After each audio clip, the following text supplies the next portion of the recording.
બધું શરૂ કર્યું છે, પણ આ ફોન છે ને, ફોન બહુ ડિસ્ટર્બ કરે. સવારે મહત્વની મીટિંગ હોય તેટલા મેસેજ ને તેટલા ફોન, એમાં પાણી પણ બધું બગડીને વેસ્ટ થઈ ગયું. જો આ પાછો ફોન આવી ગયો. અરે શું છે આ? આપણા કંઈ પ્રધાનમંત્રી સાથે મીટિંગના ફોન આવે છે આટલા બધા? હવે આ જુઓ, આ પાછો ફોન.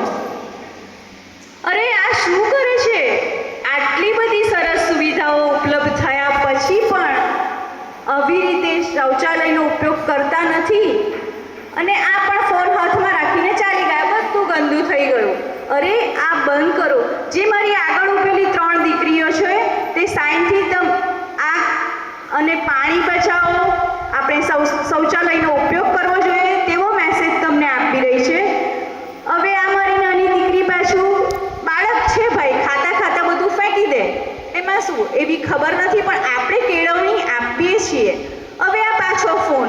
આપણે ફોન ચાલુ હોય તો આજુબાજુ તો જોવાનું જ નહીં, નીચે પણ નહીં જોવાનું. આ કેળા પરના છાલ પર પગ પડી ગયો અને લપસી પડ્યા. એટલે કચરો પણ ગમે ત્યાં ફેંકવો નહીં. કચરો કચરા પેટીમાં જ નાખવો. હા, હવે આ મારા બાળકોને તો રમવાનું તો એટલું બધું ગમે છે ને કે થોડી વાર થાય એટલે ચાલો પાછા રમવા. પણ હવે શું થયું છે કે રમતમાં પણ ફોનનું એટ્રેક્શન બહુ વધી ગયું છે.